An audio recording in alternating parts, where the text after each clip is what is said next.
എപ്പിസോഡിന്റെ opening സീനില് ഇപ്പൊ villain agent അവന്റെ 4 സോൾജേഴ്സിനോടും റാങ്കിയെ lock ചെയ്ത് എത്രയും പെട്ടെന്ന് അവരുടെ സങ്കേതത്തിലേക്ക് കൊണ്ടുവരാൻ പറയും. അത് കേൾക്കേണ്ട താമസം അവരെല്ലാവരും ഫ്രാങ്കിയെ അങ്ങനെ ചുരുട്ടിയെടുത്ത് പുറത്തേക്ക് കൊണ്ടുപോകും.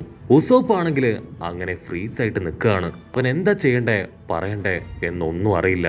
ഉടനെ ഉസോപ്പ് അവൻ വിളിച്ചു പറയും, നിങ്ങൾക്ക് എത്ര ധൈര്യം ഉണ്ടെങ്കിൽ എന്റെ കൺമുമ്പിൽ വെച്ച് അവനെ കൊണ്ടുപോകും. അത് കേട്ട് ലുച്ചി അവൻ നൈസായിട്ട് ഒന്ന് തിരിഞ്ഞു നോക്കും. ഉസോപ്പിന്റെ കാറ്റ് പോവും. അപ്പോഴായിരിക്കും ആ നീണ്ടമൂക്കം വില്ലൻ നമ്മുടെ ഉസോപ്പിനെ ശ്രദ്ധിക്കുക. അവൻ ചോദിക്കും, നീയും ആ സ്ട്രോ ഹാറ്റ് പൈററ്റിന്റെ ടീമിലുള്ള ഒരു മെമ്പർ അല്ലേ? ഉസോപ്പിനാണെങ്കിൽ എന്താ പറയണ്ടെന്നറിയില്ല. അവനങ്ങനെ പകച്ചു നിൽക്കും. കട്ട് ചെയ്ത ഗാലില കമ്പനി അതിപ്പോ അങ്ങനെ കത്തിയെരിയുകയാണ്. പൗലയും ഐസ്ബർഗും അവർ രണ്ടുപേരും ബോധം കെട്ട് ഒരു റൂമിൽ കിടക്കും. മറ്റൊരു ഭാഗത്ത് നമ്മുടെ നാമയും. അപ്പോഴായിരിക്കും ചോപ്പർ അവൻ ഡോർ തല്ലി തുറന്ന് സോറയുടെ ഒരു കത്തിയായിട്ട് അവിടേക്ക് വരിക. അവിടുന്ന് അങ്ങനെ ബ്ലാക്ക് ഔട്ട് ചെയ്ത സീ ട്രെയിൻ അതാണെങ്കിൽ അതിന്റെ അവസാനത്തെ ട്രിപ്പ് അത് പോവാനായിട്ട് തയ്യാറെടുത്ത് നിൽക്കുകയാണ്. സീ ട്രെയിനിലുള്ള ജീവനക്കാര് അവരാണെങ്കിൽ ആകെ ടെൻഷൻ അടിച്ചിരിക്കുകയാണ്. കാരണം ഗവൺമെന്റിന്റെ ഒരു സീക്രട്ട് ഏജൻസിന് വേണ്ടിയുള്ള അവസാനത്തെ ട്രാൻസ്പോർട്ടേഷനാണ് ഇപ്പൊ നടക്കാൻ പോകുന്നത്. അവരാരായിരിക്കും, എന്തായിരിക്കും അവരുടെ മിഷൻ എന്നൊക്കെ പറഞ്ഞ് അവർ പരസ്പരം എന്തൊക്കെയോ പറയാൻ തുടങ്ങും. കട്ട് ചെയ്ത വീണ്ടും ആ ഗാലില കമ്പനി അത് മുഴുവനായിട്ടും തീ കത്തി അമരുകയാണ്. ജനങ്ങളെല്ലാവരും പരിഭ്രാന്തരായി എങ്ങനെയെങ്കിലും അത് അണയ്ക്കാൻ പറ്റുമോ എന്ന് ശ്രമിക്കും. ഉടനെ അടുത്ത സെക്കൻഡ് ജനൽ തകർത്ത് നമ്മുടെ ചോപ്പർ അവൻ പൗലിയെയും ഐസ്ബർഗിനെയും തൂക്കിയെടുത്ത് താഴേക്ക് ചാടും. ജനങ്ങളെല്ലാവരും ഓടി വന്ന് ഐസ്ബർഗിനെയും പൗലിയെയും ചോപ്പറിനെ എടുത്ത് അവർക്ക് ട്രീറ്റ്മെന്റ് കൊടുക്കാൻ തുടങ്ങും. ചോപ്പർ ഇപ്പോ ദൂരത്ത് കിടക്കുന്ന നാമിയെ കാണും. പക്ഷേ അവൻ ഓൾറെഡി ഒരുപാട് പരുക്ക് പറ്റിയതുകൊണ്ട് തന്നെ അവളുടെ അടുത്തേക്ക് പോവാൻ കഴിയില്ല. അതേസമയം ഇവിടെ ആ വില്ലന്മാരാണെങ്കിൽ ഉസോപ്പിനെ അടിച്ചു തകർത്ത് താഴെയിടും. അതിനുശേഷം കക്കു അവൻ ദൂരത്ത് നിർത്തിയിട്ടിരിക്കുന്ന കപ്പലിന്റെ അടുത്തേക്ക് വരും. കക്കു പറയും, ഞാൻ ഓൾറെഡി നിന്നോട് എത്ര തവണ പറഞ്ഞു ഈ കപ്പല് ഇനി ഉപയോഗിക്കാൻ കഴിയില്ല എന്ന്. പറഞ്ഞിട്ട് കേൾക്കാത്തവര് കൊണ്ടാലെ പഠിക്കൂന്ന് പറഞ്ഞ് അവൻ അതിന്റെ ഹുക്ക് മുഴുവൻ റിലീസ് ചെയ്യും. അതിനുശേഷം പുറത്തേക്കുള്ള എക്സിറ്റ് തുറന്ന് ആ ഒരു കപ്പല് അത് പുറത്തേക്ക് പുഷ് ചെയ്യും. ഉസോപ്പ് ആണെങ്കിൽ അവന്റെ കാല് പിടിച്ച് കെഞ്ചാണ്, ദയവ് ചെയ്ത് എന്റെ കപ്പല് തകർത്ത് കളയരുത്, അതെനിക്ക് ഒരുപാട് ഇഷ്ടമാണ്, അത് മാത്രമേ ഇപ്പൊ എനിക്ക് ബാക്കിയുള്ളൂ. പക്ഷെ ആരും അവന്റെ വേദന കാണില്ല. കപ്പലങ്ങനെ പതിയെ പതിയെ മൂവ് ചെയ്ത് വെള്ളത്തിലേക്ക് അടിച്ചു വീഴും. അത് കണ്ട് ഉസോപ്പും അതുപോലെ തന്നെ ഫ്രാങ്കിയും രണ്ടുപേരും ഒരുപാട് വേദനയിൽ നിലവിളിക്കും. അവിടുന്ന് അങ്ങനെ ബ്ലാക്ക് ഔട്ട് ചെയ്ത ഐസ്ബർഗ് കണ്ണു തുറക്കും. അതുപോലെ തന്നെ നാമി പതിയെ കണ്ണു തുറന്ന് അങ്ങനെ ചുറ്റും നോക്കും. അപ്പൊ ഒരുപാട് ജനങ്ങള് അവൾക്ക് ചുറ്റും കൂടി നിൽക്കുകയാണ്. അതിൽ ചിലര് പറയും ഇവള് ക്രിമിനലാണ്, ഇപ്പൊ തന്നെ ഇവളെ അടിച്ചു കൊല്ലണം. മറ്റു ചിലര് പറയും അവളെ കണ്ടാൽ തന്നെ അറിയാം അതൊരു പാവം പെൺകുട്ടിയാണ്, സോ ഒരു കാരണവശാലും നമ്മൾ അവളെ ഒന്നും ചെയ്യാൻ പാടില്ല. ഉടനെ ഐസ്ബർഗ് ആളിപ്പോ നാമിയുടെ അടുത്തേക്ക് വരും. അതിനുശേഷം അവളെ ഒരു ഭാഗത്തേക്ക് കൊണ്ടുപോയി അവളോട് മാപ്പ് ചോദിച്ച് റോബിനെ കുറിച്ചുള്ള ഡീറ്റെയിൽസ് അവളോട് ചോദിക്കാൻ തുടങ്ങും. നാമി പറയും, ഒരുപാട് കാലങ്ങളായി ഞങ്ങൾ ഒറ്റക്കെട്ടാണ് മുൻപോട്ട് പോയിക്കൊണ്ടിരുന്നത്. ഇവിടെ എത്തിയതിനു ശേഷമാണ് പെട്ടെന്ന് ഒരു ദിവസം അവളെ കാണാതായത്. അങ്ങനെ അവസാനം ഗാലിലിയ കമ്പനിയിൽ വെച്ച് ഞങ്ങൾ അവളെ കണ്ടുമുട്ടി. പക്ഷെ ഞങ്ങളുടെ കൂടെ വരാൻ അവൾ തയ്യാറല്ല. മറ്റെന്തൊക്കെയോ ലക്ഷ്യങ്ങള് അവൾക്കുണ്ട് എന്ന് പറഞ്ഞ് അവൾ രക്ഷപ്പെട്ടു പോയി. ഇതാണ് റോബിനെ കുറിച്ച് ഞങ്ങൾക്ക് ആകെ അറിയാവുന്ന കാര്യങ്ങൾ. അപ്പോഴായിരിക്കും ഐസ്ബർഗ് ആൾക്ക് റോബിനെ കുറിച്ച് അറിയാവുന്ന കാര്യങ്ങളെല്ലാം അവളോട് പറയാ. റോബിൻ അവൾ CP9 ഒരു ടീം മെമ്പറാണ്. അവൾക്ക് ആവശ്യം എന്റെ കയ്യിലുള്ള ഒരു ബ്ലൂ പ്രിന്റ് ആണെന്ന് പറഞ്ഞ് അതിനെക്കുറിച്ചുള്ള എല്ലാ ഡീറ്റെയിൽസും ആളിന് നാമിയോട് പറയും. അപ്പൊ അവിടുന്ന് അങ്ങനെ ബ്ലാക്ക് ഔട്ട് ചെയ്ത ഐസ്ബർഗും റോബിനും അവർ രണ്ടുപേരും തമ്മിലുള്ള ഒരു ഫ്ലാഷ് ബാക്ക് കാണിക്കും. ഐസ്ബർഗ് ചോദിക്കും, നിനക്ക് കോഹ്റ ഡെവിൾസിനെ കുറിച്ച് അറിയില്ലേ, എന്നിട്ടും നീ എന്തിന് ഗവൺമെന്റിനെ സപ്പോർട്ട് ചെയ്യുന്നു? അപ്പോഴായിരിക്കും അവളൊരു കാര്യം ഇപ്പൊ ഐസ്ബർഗിനോട് പറയാ. CP9 ടീം അവർ 2 കണ്ടീഷൻ ഓൾറെഡി റോബിന്റെ മുൻപിൽ വെച്ചിരുന്നു.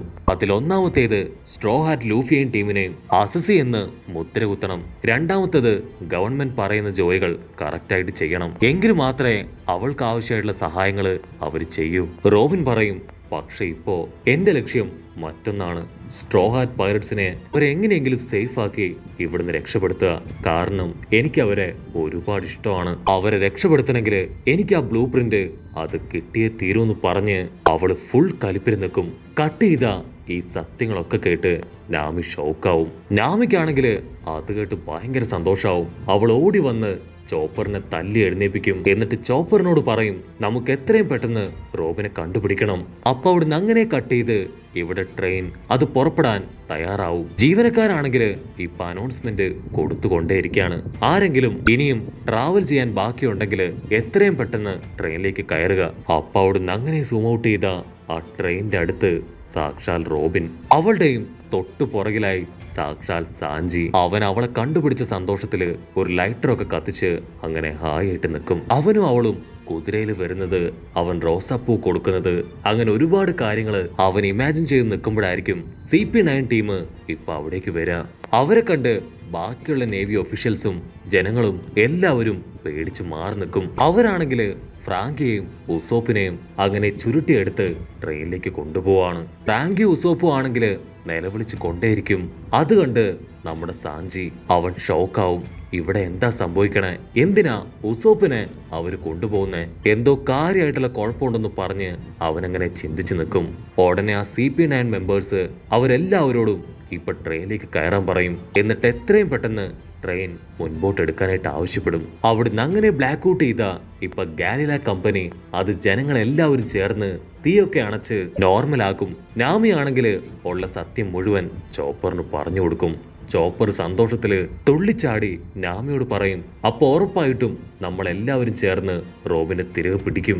എത്രയും പെട്ടെന്ന് നമുക്ക് റോബിനെ കണ്ടെത്തണമെന്ന് പറഞ്ഞ് അവനാണെങ്കിൽ അവന്റെ ജയന്റ് രൂപത്തിലേക്ക് മാറും. അപ്പൊ ചുറ്റും കൂടി നിന്നവരാണെങ്കിൽ ഇതൊരു സാധാരണ റെയിൻഡിയർ അല്ലേ, ഇവനെ കൊണ്ട് ഇത്രയും വലിപ്പം വെക്കാൻ പറ്റുമോ എന്നൊക്കെ ചിന്തിച്ചു നിൽക്കും. ഐസ്ബർഗ് നാമിയോട് പറയും നിങ്ങൾക്ക് റോബിനെയാണ് കണ്ടുപിടിക്കേണ്ടത് എങ്കിൽ എത്രയും പെട്ടെന്ന് നിങ്ങൾ റെയിൽവേ സ്റ്റേഷനിലേക്ക് എത്തണം. സീ ട്രെയിനിന്റെ അവസാനത്തെ ട്രിപ്പാണ് ഇന്ന്. ആ അക്വാലോഗ് വന്നു കഴിഞ്ഞാൽ പിന്നീട് കുറച്ച് നാളത്തേക്ക് സീ ട്രെയിൻ ഉണ്ടാവില്ല. റോബിൻ ഉറപ്പായിട്ടും ആ നേവി ബേസിലേക്ക് ട്രെയിനിൽ കയറി പോവാൻ ചാൻസ് ഉണ്ട്. സോ എത്രയും പെട്ടെന്ന് നിങ്ങൾ അവിടേക്ക് പോവാണെങ്കിൽ അവളെ കണ്ടെത്താം. അത് കേട്ട് നാമി അവള് ചോപ്പറിനോട് പറയും നീ എത്രയും പെട്ടെന്ന് താഞ്ചിയെയും സോറയെയും ലൂഫിയെയും കണ്ടുപിടിച്ച് റെയിൽവേ സ്റ്റേഷനിലേക്ക് കൊണ്ടുവരണം. ഞാൻ റോബിനെ തേടി റെയിൽവേ സ്റ്റേഷനിലേക്ക് പോവാണെന്ന് പറയും. അത് കേട്ട് പൗലി അവൻ ചാടി എഴുന്നേക്കും. പൗലി നിലവിളിച്ചു പറയും എല്ലാവരും ഇവരെ ഹെൽപ്പ് ചെയ്യണം. ആക്ച്വലി സ്ട്രോ ഹാർട്ട് പൈററ്റും അവരുടെ ടീമും ഒരു തെറ്റും ചെയ്തിട്ടില്ല. സോ എത്രയും പെട്ടെന്ന് നമ്മളെല്ലാവരും ചേർന്ന് അവരെ സഹായിക്കണം. പൗലി നാമിയോട് പറയും നീ ടെൻഷൻ ആവേണ്ട ആവശ്യമില്ല, നിന്റെ കൂടെ ഞങ്ങളുണ്ട്. സ്റ്റേഷനിൽ ഞാൻ നിന്നെ കൂട്ടിക്കൊണ്ടു പോവാം. നിനക്ക് വേണ്ട എല്ലാ സപ്പോർട്ടും ഞാൻ തരാൻ തയ്യാറാണ്. ഉടനെ ജനങ്ങളെല്ലാവരും അവരെ സപ്പോർട്ട് ചെയ്യാൻ തയ്യാറാവും. നാമിയും ചോപ്പറും അവർ ചെറിയ ബോട്ടുകളെടുത്ത് രണ്ട് വശത്തേക്ക് അങ്ങനെ പിരിഞ്ഞു പോവും. അവർക്ക് തൊട്ടു പിന്നാലെ ഒരു കൂട്ടം ജനങ്ങളും. നാമി ആണെങ്കിൽ റെയിൽവേ സ്റ്റേഷനിലേക്ക് പോയി റോബിനെ കണ്ടെത്താനുള്ള ശ്രമത്തിലാണ്. മറ്റൊരു ഭാഗത്ത് ചോപ്പർ അവൻ സാഞ്ചിയെയും സോറയെയും ലൂഫിയെയും കണ്ടെത്തി അവരെ എങ്ങനെയെങ്കിലും കാര്യങ്ങൾ പറഞ്ഞ് മനസ്സിലാക്കാനാണ് ശ്രമിക്കുക. നാമി ഒരു സെക്കൻഡ് ഇപ്പൊ ടൈം നോക്കും. ഇനി 20 മിനിറ്റ് മാത്രമാണ് അവരുടെ മുൻപിൽ. കട്ട് ചെയ്ത റോബിൻ അവൾ ഒരുപാട് വിഷമത്തില് ആ ട്രെയിനിൽ ഇരിക്കുകയാണ്. നേവി ബേസിലേക്ക് പോയി കഴിഞ്ഞാൽ പിന്നെ അവൾക്ക് തിരികെ വരാൻ പറ്റുമോ ഇല്ലയോ എന്നൊന്നും യാതൊരു ഉറപ്പുമില്ല. അതേസമയം ആ ട്രെയിനിന്റെ മറ്റൊരു ബോഗിയില് ഉസോപ്പിനെയും ഫ്രാങ്കിയെയും കെട്ടിയിട്ടിരിക്കുകയാണ്. ഇവിടെ റെയിൽവേ സ്റ്റേഷനിലാണെങ്കിൽ സാഞ്ചി അവനാണെങ്കിൽ ഒരു തീരുമാനത്തിലെത്താൻ കഴിയാതെ അങ്ങനെ പകച്ചു നിൽക്കും. എന്തെങ്കിലും ചെയ്തില്ലെങ്കിൽ ശരിയാവില്ല എന്ന് പറഞ്ഞ് അവനിപ്പോ ആ ട്രെയിനിന്റെ അടുത്തേക്ക് ഓടും. അതേസമയം ചോപ്പർ അവൻ സോറയുടെയും സാഞ്ചിയുടെയും ലൂഫിയുടെയും പേരൊക്കെ അങ്ങനെ നിലവിളിച്ചു പറയും. അവന്റെ കൂടെ തന്നെ ജനങ്ങളും. അവിടുന്ന് അങ്ങനെ ബ്ലാക്ക് ഔട്ട് ചെയ്ത ഇപ്പൊ സോറയെ കാണിക്കും. അവനാണെങ്കിൽ വലിയൊരു ബിൽഡിങ്ങിന്റെ മുകളില് ഫ്രൈ പ്ലേസില് ഒടുങ്ങി കിടക്കുകയാണ്. അപ്പൊ അതേസമയം അക്വാലോഗ് അതങ്ങനെ കൂടിക്കൂടി സിറ്റിയിൽ മുഴുവൻ വെള്ളം കയറാനായിട്ട് ആരംഭിക്കും. ട്രെയിൻ ആണെങ്കിൽ പുറപ്പെടാൻ തയ്യാറായി കഴിഞ്ഞു. കട്ട് ചെയ്ത റോബിൻ അവള് കണ്ണടച്ച് ലൂഫിയെ കുറിച്ച് ആലോചിക്കും. അവസാനമായിട്ട് അവള് മരിക്കാൻ ശ്രമിച്ചപ്പോ ലൂഫിയാണ് അവളെ രക്ഷിച്ചത്. അതിനുശേഷം റോബിൻ നമ്മുടെ ആൾക്കാരുടെ കൂടെ വളരെ ഹാപ്പി ആയിട്ട് ജീവിച്ചതും ഓരോ തവണ അവളെ നമ്മുടെ ആൾക്കാർ പ്രൊട്ടക്ട് ചെയ്തതും അങ്ങനെ എല്ലാ കാര്യങ്ങളും ആലോചിച്ചുകൊണ്ടിരിക്കുമ്പോ തന്നെ ട്രെയിൻ അത് വലിയ ചൂളമൊക്കെ വിളിച്ച് മുൻപോട്ട് നീങ്ങാനായിട്ട് ആരംഭിക്കും.